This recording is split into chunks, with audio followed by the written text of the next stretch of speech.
Welcome to the Natasha Helfer Podcast. To help keep this podcast going, please consider donating at natashahelfer.com and share this episode. To watch the video of this podcast, you can subscribe to Natasha's channel on YouTube and follow her professional Facebook page at Natasha Helfer, LCMFT, CST-S. You can also find all her cool resources at natashahelfer.com. The information shared on this program is informational and should not be considered therapy. This podcast addresses many topics around mental health and sexuality and may not be suitable for minors. Some topics may elicit a trigger or emotional response, so please care for yourself accordingly. The views, thoughts, and opinions expressed by our guests are their own and do not necessarily reflect the views or feelings of Natasha Helfer or the Natasha Helfer Podcast. We provide a platform for open and diverse discussions, and it is important to recognize that different perspectives may be shared. We encourage our listeners to engage in critical thinking and form their own opinions. The intro and outro music for these episodes is by Otter Creek. Thank you for listening. Hello, everyone. Welcome to the Natasha Helfer Podcast, where we try to go after shame in any way and shape and form we can. And a lot of times shame has to do with things like mental health. Sometimes it has to do with religion. Sometimes it has to do with sexuality. Those are all the things that we cover here at the Natasha Helfer Podcast. And today we're going to be talking about mixed faith marriage. And we're doing kind of like a dual podcast with the Mounts, Allan and Kattie Mount, which this recording will go on their podcast as well, which is Marriage on a Tightrope. And Allan and Kattie came onto the scene years ago now due to their own mixed faith marriage kind of situation, where Allan was finding himself going through a faith transition from the Church of Jesus Christ of Latter-day Saints in the Mormon community, and Kattie was left kind of being the believing spouse and like, what the heck is going on? So that is the situation, and you didn't find a lot of resources when you were going through this, so you decided to create Marriage on a Tightrope, which in my opinion is one of the best resources out there for mixed faith relationships. And with that, I'm going to turn the time over so you can do your introduction for your podcast. Well, what a great intro from Natasha. Thank you. And we're so happy that we've been able to work with you for the last, it's been like 5 years, which is yeah, we've been knowing you for longer than that as well, which is so great. So thank you very much for having us. And we usually start our episodes with I'm Allan. I'm Kattie. And we're still married. I haven't done it in a while. I messed it up. And we're still married. I love it. Because we are, and we're happy and we're loving it. So thank you for having us. Right. And this is a great collaboration because Natasha, we've been doing a workshop together for a number of years. I think 2019 or 2020. That was 2020 pandemic. That was the first time that we got to have our first workshop. Yes, right. Which again, I think I really appreciated being invited to do this work with the two of you. There isn't much out there. I mean, there's starting to be a few more books available, and at the same time, both in like mental health circles, like where, because I go and get a lot of trainings, there isn't a lot of training on how to work with couples who are going through mixed faith relationship type issues. And we are seeing this, I don't know if we want to call it an issue, or, raise, like there's more and more people who are leaving kind of organized religion. There's more and more people kind of shifting maybe more from an orthodox religious style to a more like spiritual style, or shifting in faith communities, or leaving religion altogether. And a lot of these people are married.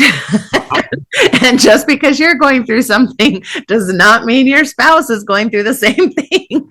And so, especially for people who I think reside in faith communities that we might consider more high demand or high control, or more like conservative or strict, and especially in adherence of behaviors and standards, and kind of having a really kind of in-depth perspective as a community. In those communities, it can be a lot harder to be going through a mixed faith marriage situation for both people, as I'm sure you can attest to. So, yeah. So we came up with this course. It's a 7-week course, actually 6 weeks with an extra if you want to attend. We focus on sexuality the 7th week, so it's kind of optional to help couples have some basic foundational principles and ideas and strategies for how to go through something that can feel so like primal and so foundational to who they are as a couple, especially people who got married while they were in the same religion. And then somewhere along the line, one of them is leaving. That can just really put a lot of pressure on so many things, from how do we communicate? How do we still trust each other? Are there going to be shifts and changes in one of our behaviors? Do we tell our family? How are we going to parent the kids? What are Sundays going to look like? Which is something we're going to talk about a little bit more today. So yeah, what do you all want to say to why we came up with this course? Yeah, and we've had hundreds of couples go through this. So many of them have said how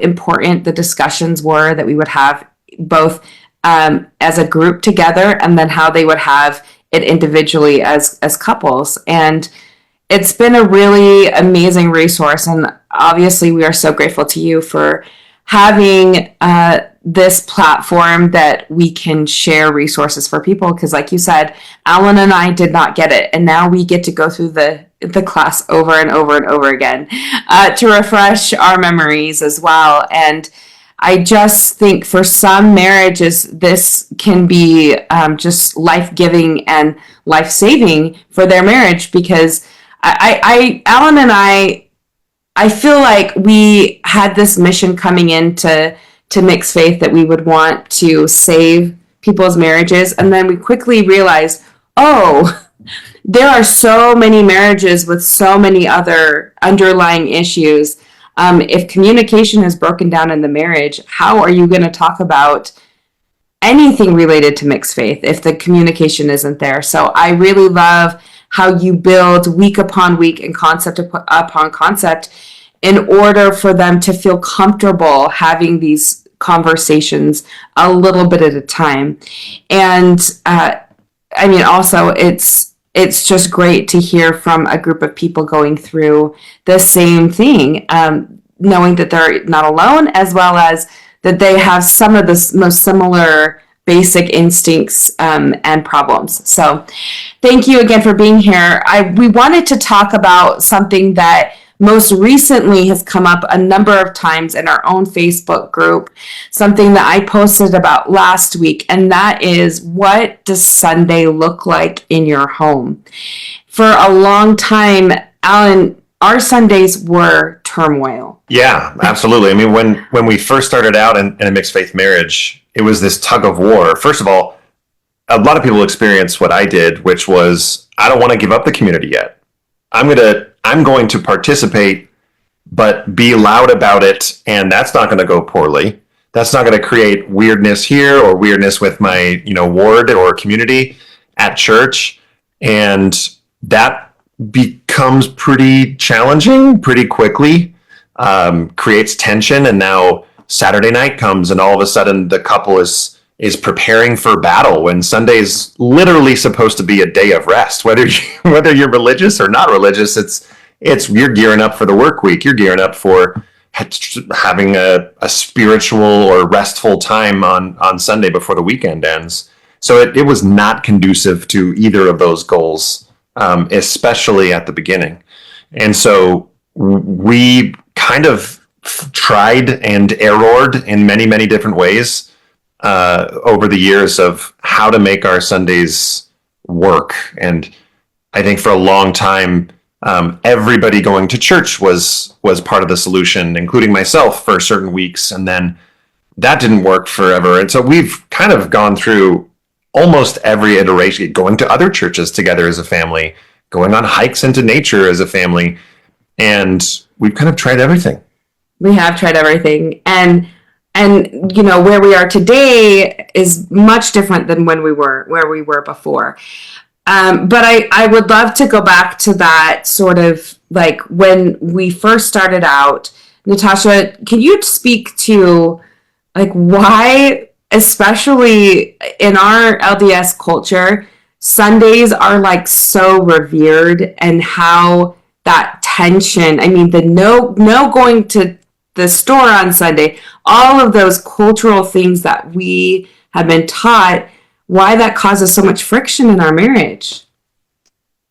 Yeah, it is. And that's what I mean by not all religion is the same. There are religions where maybe going to church every single week is not as, it's not seen as mandated or as important, or, if you go to church 6 times a year, it's like, yeah, that's enough, and I still consider myself very Catholic or very Presbyterian or whatever the things are. But in certain religions, that's much more important, to adhere to the weekly worship, the weekly rituals, the weekly schedules of what's expected. And, we all come from Latter-day Saint land, from Mormon land.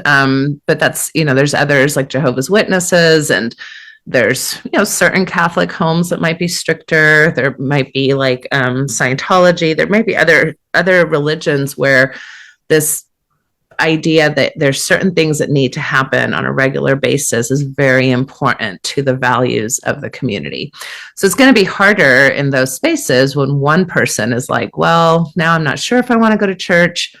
I'm not sure if I want to hold a calling, or have some type of action that I do on a weekly basis. I'm not sure I want to participate in some of the things that might be considered, part of religious worship, like paying tithing on Sundays, or even certain things that we do on Sundays. I think in Mormon land, it's kind of this idea that you're going to spend time, one, going to church, but if you're going to do anything else, it's not going to be things like physical activity, or going to sports events, or that it's going to be more of a restful or a family day.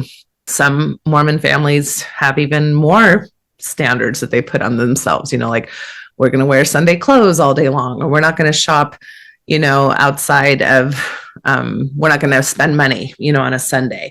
So all these things start becoming areas of potential contention in a couple where one person wants to maybe start having those Sundays look different, and one person is very attached to keeping it the way it was. So there's this behavioral aspect to it, right? Of what are we doing on a Sunday? But I also want to kind of focus on a spiritual component too, which I find I hear a lot from mixed faith couples is I miss like the spiritual intimacy between us, right? Like I miss this idea that we're on the same page, that we're rooting for the same team, that we've got the same goals, that we can have discussions about spirituality and about God and about our beliefs in ways that used to feel unifying. Used to feel like it would create more of a bond between us. And that, I miss being able to have those kinds of conversations or space with my partner. Is that fair? As far as some of the things that you see? Absolutely. Right. I mean, I think that that's so common, is the want to connect. I mean, read our scriptures together. I mean, everything we do is together. And specifically for those members, they feel like, well, we've made these covenants in the temple that we will bring up our children in a certain way. And so having those be brought in, I feel like it's a crisis between the marriage, but it can also be a very personal crisis, because someone made a comment to me like, how can I feel like I'm keeping my covenants if I'm not teaching my children on Sunday, or they're not going to church on Sunday? And I thought that, yeah, like the spirituality doesn't just, like, it's not just here, it's within ourselves as well as with our children. And that is so tricky. Yeah, Sundays become hard. I think it's, of the behavioral changes that occur, it's one of the most obvious, and because time never stops, it just keeps happening.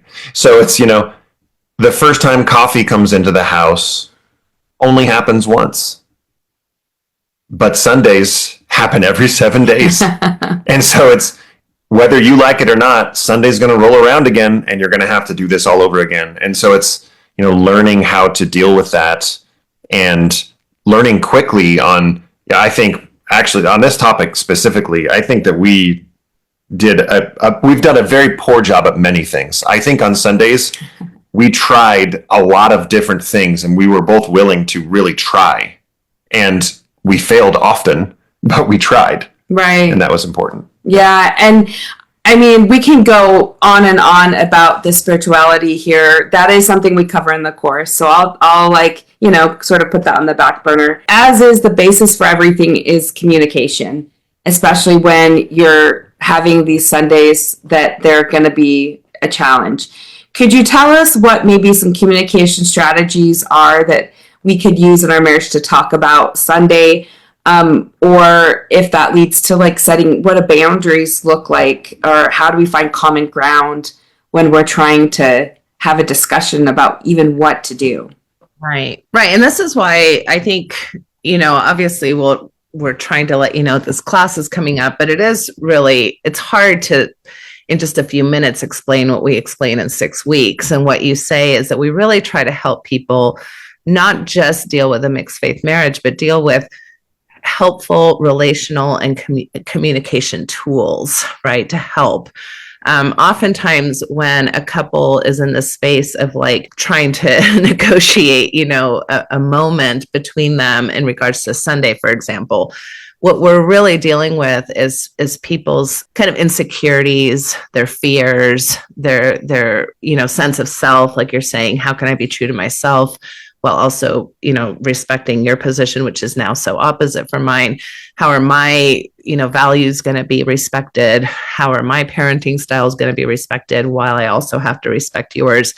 It's very challenging. And so right off the bat, we're having to learn how to do things like, how do we share? What kind of tone of voice are we using? Are we able to tap into what John Gottman would call a soft startup, right? Or a sandwich approach. Like these are all, it makes a difference if I'm like, hey, we've got to talk right now. And I can't stand what's happening. And you just need to sit with me and we have to talk about this, versus going, hey, honey, I'm really struggling. And I really would love to have a conversation with you because I know if I'm struggling, you're probably struggling. I know we don't have this all worked out. How would you feel about spending 20 minutes tonight? And I know since this is a tender topic that I'm going to make sure, I'm going to work really hard not to interrupt you. And I'm also going to really try to keep my tone down, so we're kind of like already assuming and knowing each other in a way that we can say, hey, here, I recognize that we've kind of sucked at this before. I recognize my role in the sucking part, right? Like I maybe raised my voice, or I shut down, or I, walked away last time, or I slammed a door. Like I'm going to recognize my piece in it. I'm going to tell you I'm working on that. I'm going to start with a feeling like I'm frustrated, or I'm sad, or I'm feeling stuck, and I'm feeling distant, instead of like, you're the problem. You make me mad. It's like, no, I am struggling with something. And usually when we share an emotion, that brings up empathy for the other person, right? Like, oh, I didn't realize that you're not sleeping well over this issue, right? Or I didn't realize that you're thinking about this, 10 hours out of the day, or, and so we can bring out the empathy in each other and sit down, hopefully understanding that we're both hurting, we're both struggling, and we're both willing to look at how we can talk about this differently than we have in the past. It's really easy, especially at the beginning, it's the fight or flight is kicking in, and you're not thinking about, I'll speak for myself. There were definitely moments that I could point to that I wasn't thinking about how my words were being heard. I was in hair on fire mode, which is maybe why I'm bald now, but where I had to get it out. And it was, no, I can't go to church. And the stuff that I was saying wasn't going through this filter of how it's going to land on Katie's lap. And so getting to that point was absolutely, it has to be the central goal, is to step outside of, put the fire out first, and so that you can, I love the intentional phrases that you use there. I'm going to do my best in this coming conversation. It's like the primer for the conversation. I'm going to do my best I know this is difficult. It's difficult for you. I know it's difficult for me. I loved all of that. It also kind of feels like a psychological trick to trick your brain into doing those things. You're manifesting it with your words before the conversation even starts. Yeah, absolutely. And we are functioning when we feel threatened, when we feel misunderstood.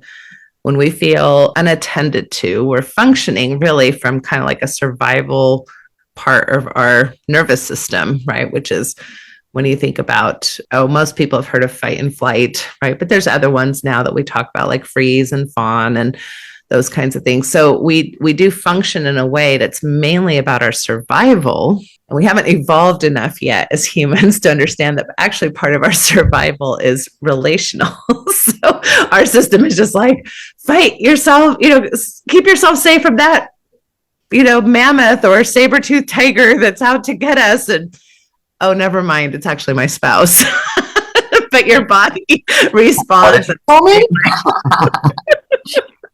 Yeah.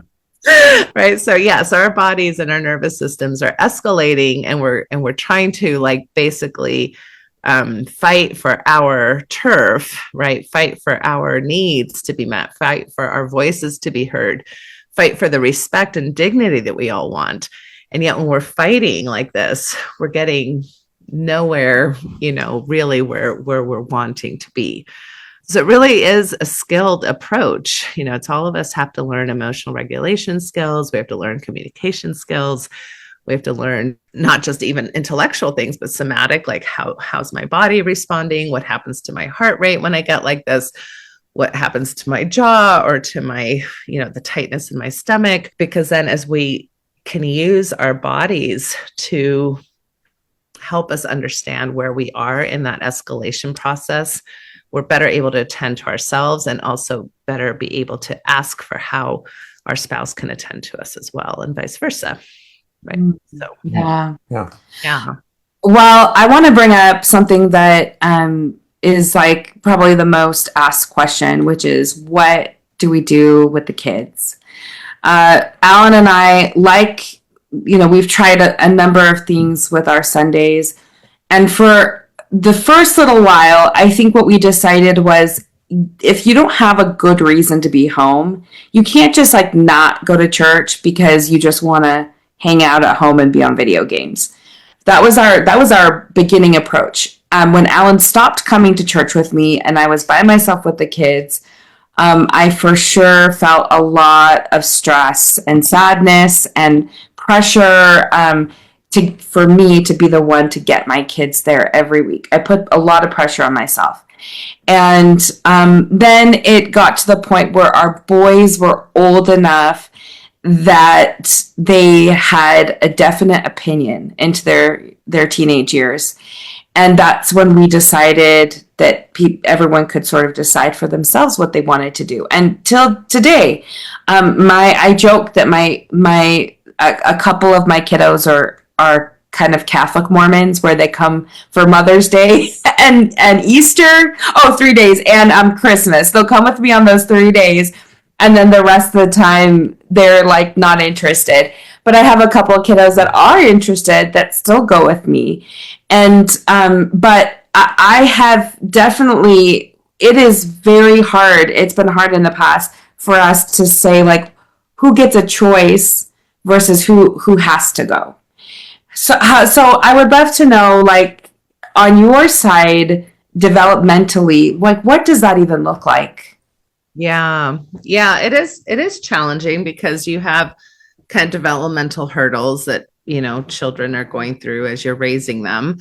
And you also have different family approaches. So one thing that I'll say right off the bat is that there isn't one right approach to all of this, right? Oh, dang it. Man, I thought this was going to be the night. The magic bullet. That's what we wanted. Okay, whatever. Our live viewership just dropped by 75%. Okay. That's funny. Yes. So there are a lot of things to consider. I think some families, the ways that the parents function is like, this is what's expected of you, kiddo. And until you're 18, and you're running your own place and you're paying your own way, these are the expectations, right? And this is kind of what we're expecting you to do. And even in mixed faith families, I've seen that, it's like, hey, your dad or your mom goes to church and that's what you're going to do until you're 18. And both parents kind of unify around that. This does become more complicated when one of the parents maybe sees church as like a potential danger ground for kids. It also becomes complicated when kids themselves maybe are not that apt to want to go. And like you're saying, why does a kid not want to go, right? Like kids don't want to do a lot of things when they can sleep or watch video games, or when there's other competing forces. Even going on a family vacation is something that I have to oftentimes encourage my kids to be like, no, you're going. like you're 17, but this is still a family event, and I'd love for you to come with our family instead of hang out with your friends all weekend, right? So there are I think healthy ways that we as parents can push back and just say, hey, this is kind of part of being a Mount or part of being a Helfer, whatever. This is kind of what we do. This is what our identity as a family is like, and these are the expectations that you have, or that we have of you. However, there are kids who I think have pretty legitimate reasons for not wanting to go to church, just like adults. And this especially is during the teenage phases. I'm always wanting parents to be curious about what this experience of church is like for their children, what's happening socially, not just because you're going to church. Does that mean that the kids are having a non-bullying or non-friendly experience? Kids can bully each other anywhere, right? And then what are the messages that they're receiving at church, depending on whatever congregation or religion you're a part of? Sometimes there are messages that are being said that are maybe not affirming to certain kids, like gay kids or gender, kids who are struggling with gender identity or whatever. And so if you're going to a more conservative church, you might be hearing kind of negative things about the homosexual or the trans community. And now your kid is identifying as queer, or maybe they haven't come out to you and you don't know that that's one of the reasons why they're struggling to go to church or feeling ousted, or maybe it just doesn't speak to them. Their spirituality may have a different path than ours as parents. So I think these are all really good reasons to consider a child's opinion. And that's maybe a little bit more my style. I have a little bit of both. I have my kids have to do things that are part of the Helfer thing. But I'm always willing to listen and to really understand what it is that my 15-year-old or my 17-year-old or even my 13-year-old has ideas and thoughts. And sometimes as parents, we kind of poo-poo them like, oh, they don't know what's best for them. They don't know. We know better than what they know for themselves. And I think you'd be surprised how often a kid actually really knows themselves very well. And that when we start trusting children to tell us what they want their experience to be, and to even give them permission to develop their own spirituality, maybe somewhat separately from us as parents, can be a big benefit and asset for them as far as learning differentiation skills, right? That we all have a right to our spiritual journey. And even if, we'd like maybe for your journey to look like ours, but if it doesn't, you're still accepted, you're still loved, you're still welcomed, and we will tolerate as a family differences of beliefs and opinions in a way that everybody can feel welcome, even when people disagree. That's a huge asset that mixed faith families have in comparison to similar faith families, right? Where both parents either still believe in a religious organization or where they don't, where they're more both secular. Oftentimes then the parents are, this is our belief system, and you kids are expected to come on board. Whereas I think one of the things in mixed faith families is that you're modeling right there in your home. How do we have differences of belief, opinion, worship, practice, behaviors, while still seeing all of us as good members of the society, of community, of, all of us have morals and values. We just differ in how we practice them. I love you give this statistic, and I don't even remember what it is. Maybe you'll remember, but about, even if you stayed in your, we stayed as like a fully active couple, what percentage, like nowadays, what percentage of children leave their religion of origin? Yeah, I wish I had that information in front of me. So I'm sorry that I don't, but I believe that it's somewhere between like a half to, even a little bit more than half. So even if, because I think this is important for mixed faith parents to hear as well. Yeah. That a lot of times mixed faith parents, I hear this argument like, well, you're the reason why they're staying in church, right? Or And you're the reason why they're not willing to look at this information and why they're still quote unquote brainwashed. Or on the other side of that, it's like, no, you're the reason why all of our kids now have lost their testimony, right? And haven't gone to church. Or so we throw these things at each other, which imply that your kids don't have agency of their own. And are we all influenced? Of course, we're all influenced by each other. I mean, religion is an influence. If you grow up in a religious home, you're going to be influenced by that religion. If you don't, you're not going to be. But your kids are going to have their own journeys, whether you both are similarly minded or not. And so even with couples where they're both still in the church, they're teenagers, they're emerging adult kids, even their adult children, many of them are no longer attending church or have a very different, relationship with spirituality than they did growing up. And this is true in all religions. This is happening in all religions, this kind of move away from the religious indoctrination or kind of the faith community that parents raise their kids in. This is happening everywhere. Yeah. And I may not feel like it. I mean, it is happening. I know, though, like in my family where Allan's the only one that stepped out and I've got, I'm the oldest of 8. It can feel really, I mean, we're in a good place now, but that can be really hard in a super Orthodox family. So for some of you who are listening, who maybe you are the only one in the family that stepped out, I can understand like why it could have like even more weight when you don't have like another sibling. For some families, like they've got multiple siblings, but Allan has multiple siblings in his family who have left their religion of origin. And on my side, we do not. And so he's got kind of like a half and half taste of both sides. And like I said, we're in good places with each other now, but it's also been 6-7 years, since we've sort of been in this dynamic. Yeah. I've had this, I want to tell a very, very brief story that's on this topic, more about our nuclear family and not yours or mine with our siblings. But just probably a month or two, probably 2 months ago, one of our teenagers, I'll make it as short as possible, the story, but he basically told us, admitted to us, and he is a boy of very few words, but he admitted to us that he wanted to try to go back to church because he wanted to see if he felt Katie's father's presence there, who had passed just a few months prior. And that was a very big shock to us when he said that. It was very tender. It was very sweet. Katie's starting to tear up. I'm starting to tear up right now. We both teared up in the moment. And I think that how we initially reacted to that was good, because Katie in that moment looked at me and with very telling eyes, we knew without having said anything that I should be the one that doesn't go to church. I should be the one to respond to him. And so I did, and told him, if that's what you feel like you should do, you absolutely should do it. And I hope you feel him there. I hope you feel a pull to your grandfather because that's important to you and that's important to us.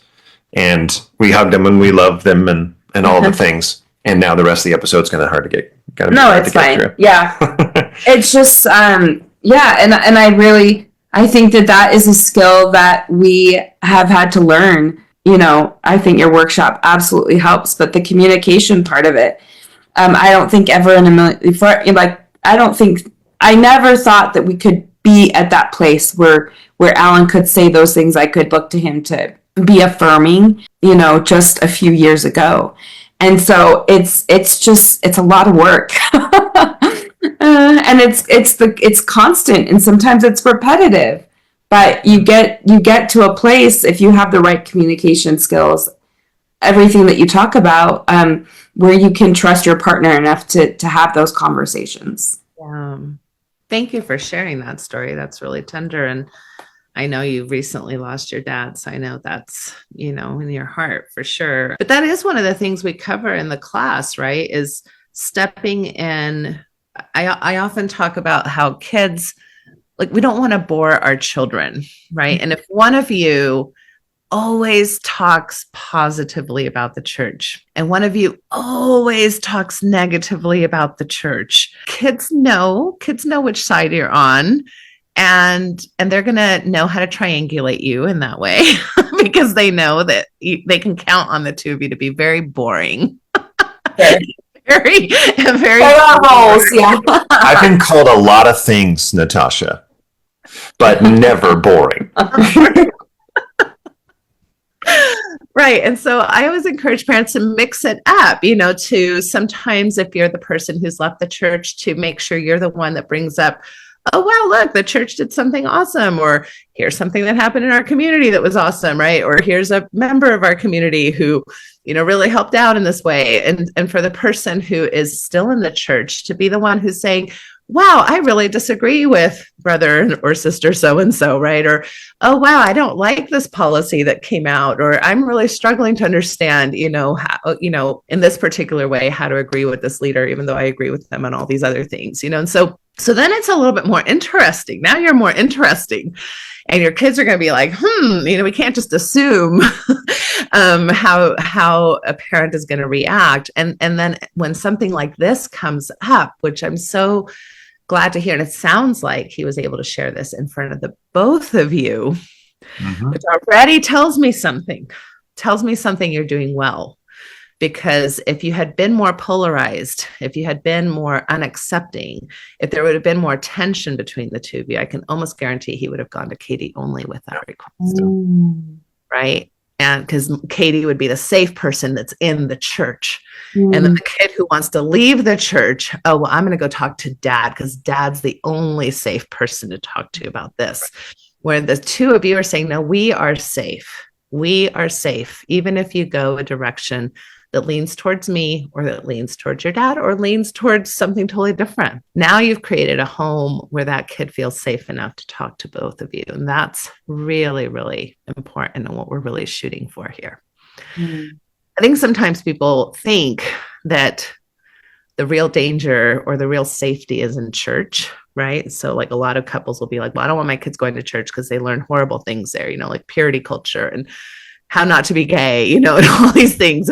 And then the people who are in the church are like, well, I want the kids to go to church because everything outside the church is unsafe. All the drugs and the social media and all the bad influences, and where else are they going to learn morals and values? And I'm telling you all, church isn't the thing that's going to save or ruin your kids anywhere near as much as what you're able to create in your home environment.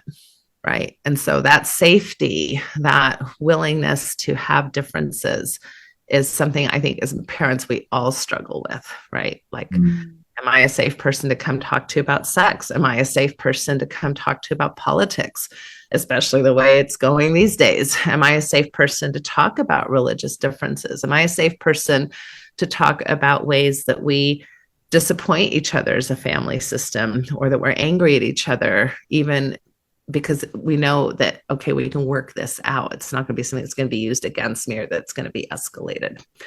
So what you're teaching in your home, more than dogma or not dogma, is relationship skills. Right. Thank you for that.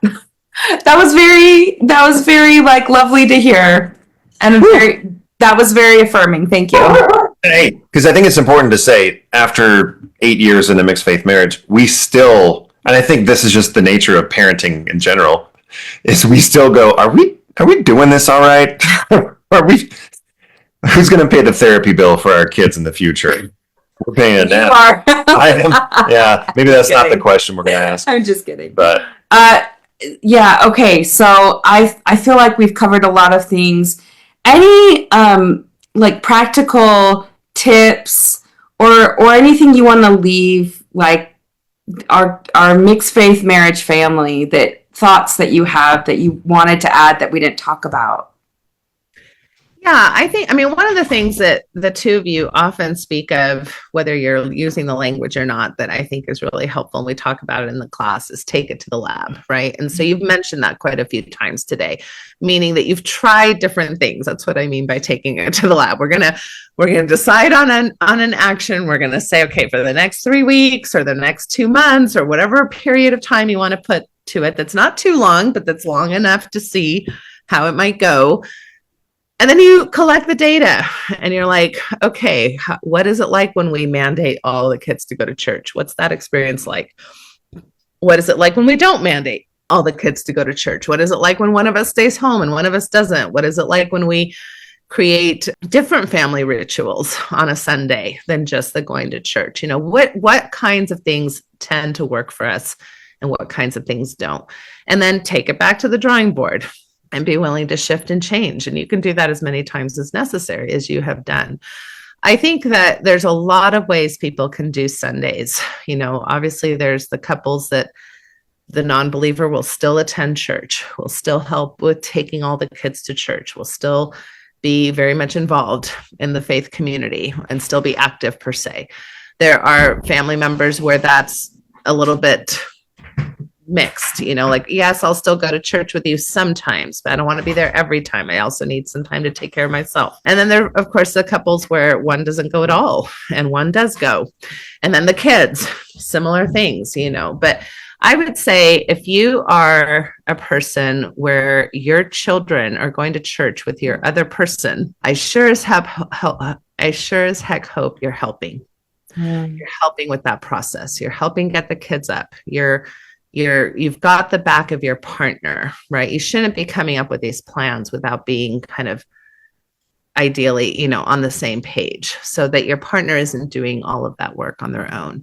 If you've got a kid who's staying at home and you've got kids who are going to church, don't make it so fun and easy to stay at home that's just not fair. You know, like, oh, well, the kids are going to go who are going to go to church with mom, while the other kid who's not going to go to church is going to go skiing with dad, is never the right. I don't think that's the right way to go about it, right? It's like, okay, well, those who stayed home, these are other things we're going to do. You know, spiritual development, for example, spirituality, whether you want to call it that or not, is still very helpful and very meaningful. So what are you going to do to create spiritual practice in your home? And so when certain kids or certain parents are at church, what are the people at home doing to kind of mimic that in some way or another?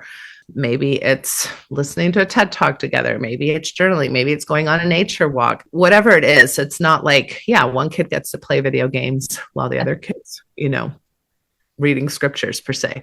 The other thing I think that can be very helpful is figuring out, what do we want our Sundays to feel like? What do we want them to look like? Do we want to take turns? I know mixed faith families where the believer will take the whole family to church twice a month, and then twice a month, you know, they'll come up with an activity that the non-believer is organizing and they'll do something else. So sometimes people kind of half it that way. Others, it's like, no, I want to go to church every week, but then, okay, the afternoon or the rest of the time, what else are we going to do as a family that is more attuned with maybe the other person and how they want to spiritually worship?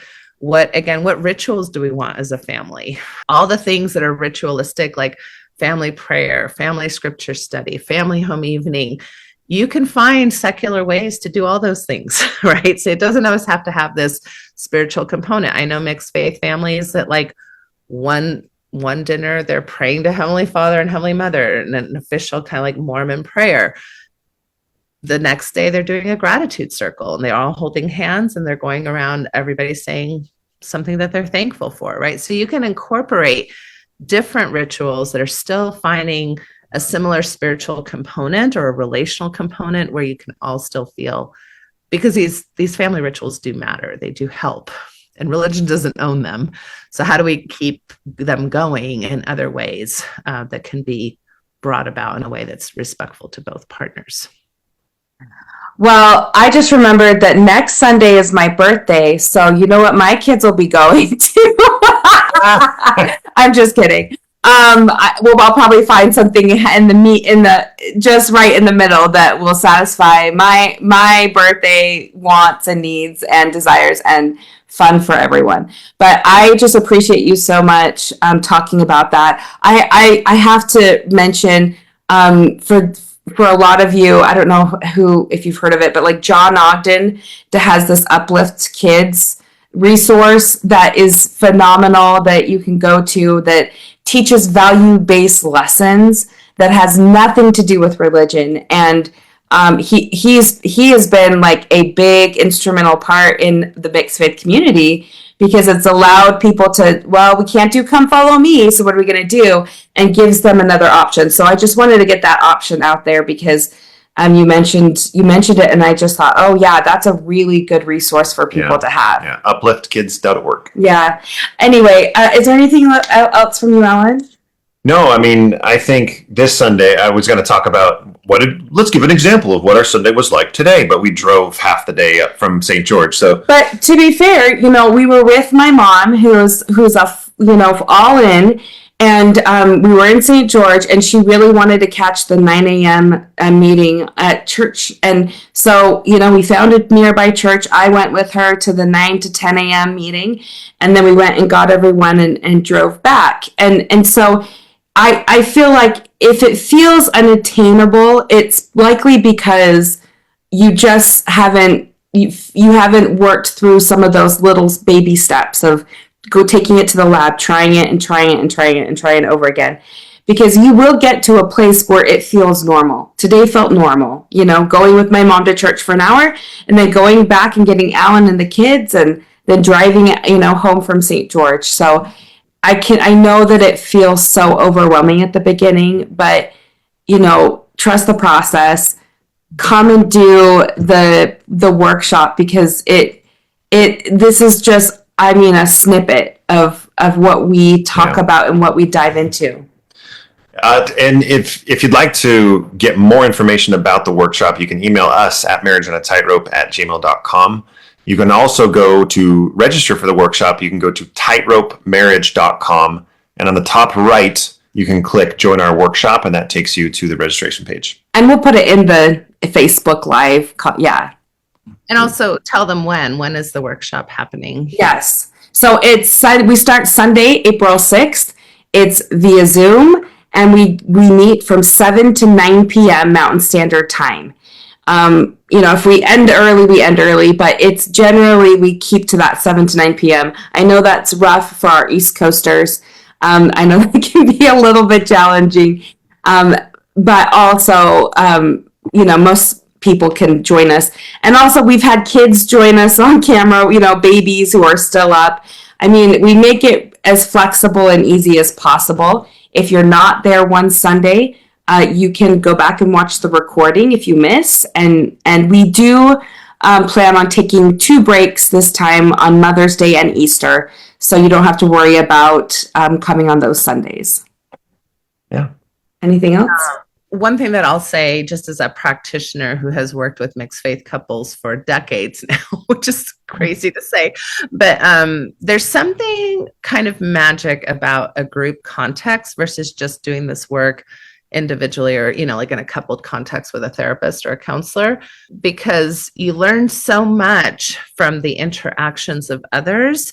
There's such a sense of, oh, we're not the only ones struggling with this.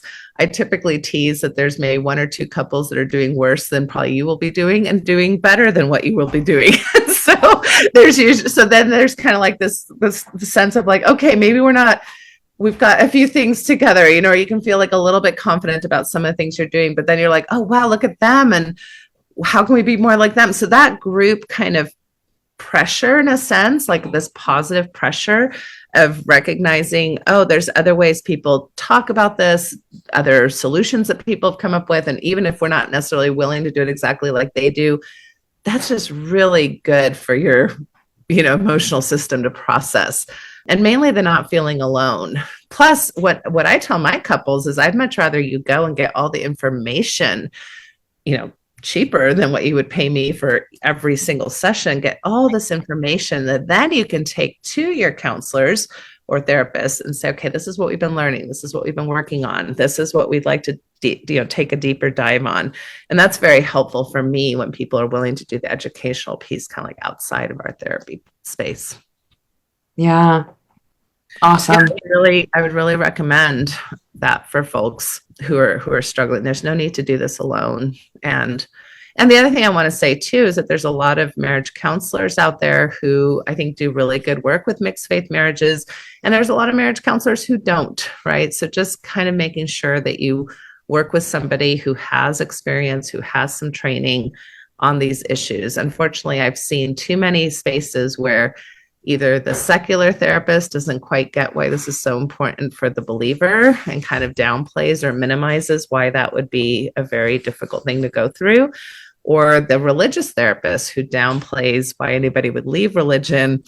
And sometimes the therapist can be instrumental in actually belittling one of the partners, which is so important to find a therapist who will not do that. Like, one of the things I say is that each of you have a right to your own spiritual journey. And we don't get to do that in a coupled way.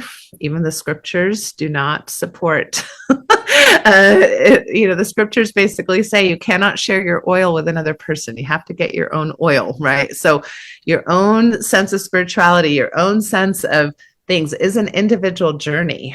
And are you going to respect your partner's individual journey, or are you going to shame them because they're not like you? Which is in general what we do in marriages, right? Was we shame our partners when they don't show up like we show up, and that causes the distress. So we want to help you thrive and, not just in spite of your mixed faith situation, but actually be grateful for it and thrive from it. Yeah. Oh, that's a great way to end this, I think. If you have any questions, of course, you can ask Natasha. You can message us, marriageonatightrope@gmail.com.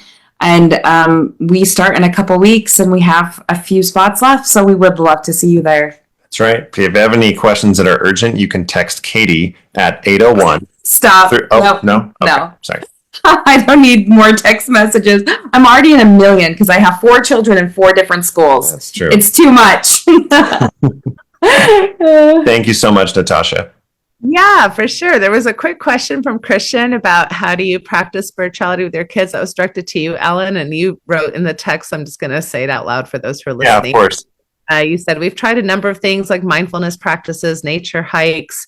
One of our favorites is a deep topic chat in the hot tub. Yeah, I know people who will replace kind of scripture study with, famous poets or famous philosophers and quotes from people.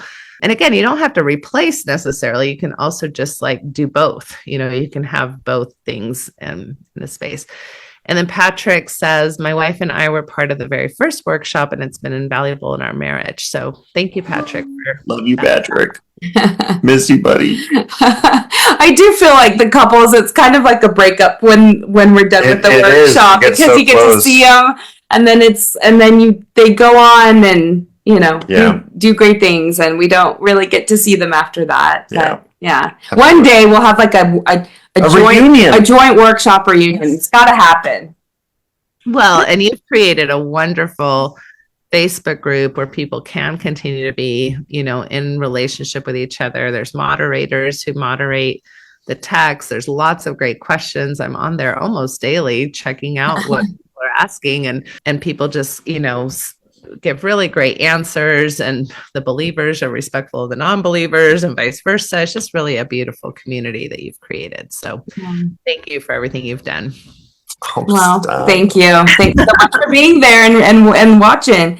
It helps you keep a pulse on the things that people are talking about. And this was one of the topics. So thank you for discussing it tonight.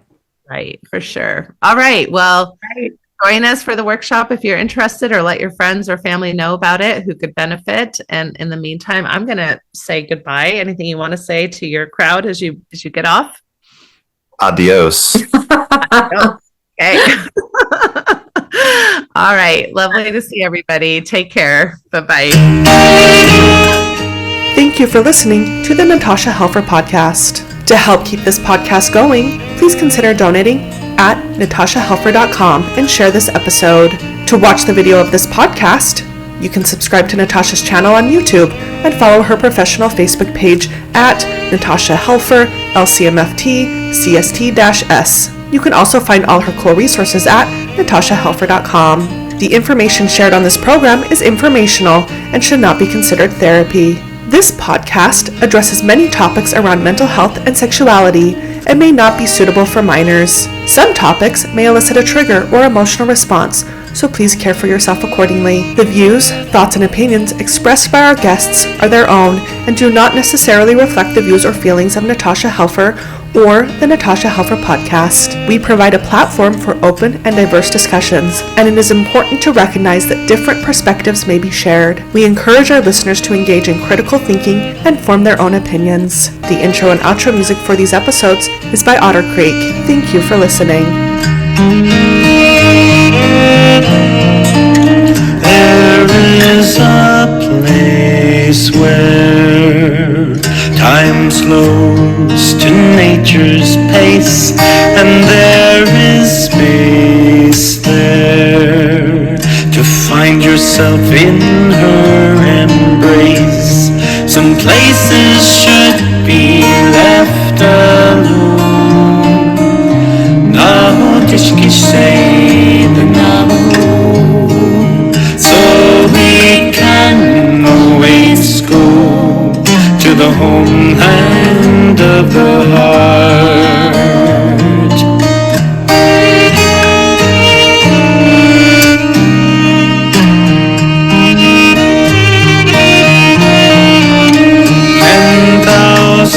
Years of our human history etched on her canyon walls, alongside Earth's mysteries.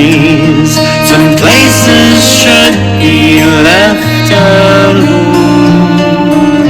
Naho tishki say the Namu, so we can always go to the homeland of the heart, to the homeland of the heart.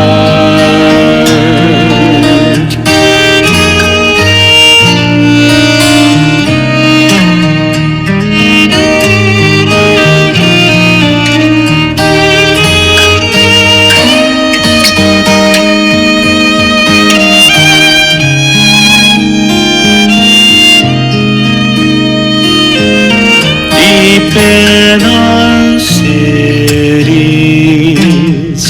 we sleep without her stars, yet still her presence sustains us from afar. Some places should be left alone. Naho tishki say the Namu, so we can always go to the homeland of the heart, to the homeland of the heart, to the homeland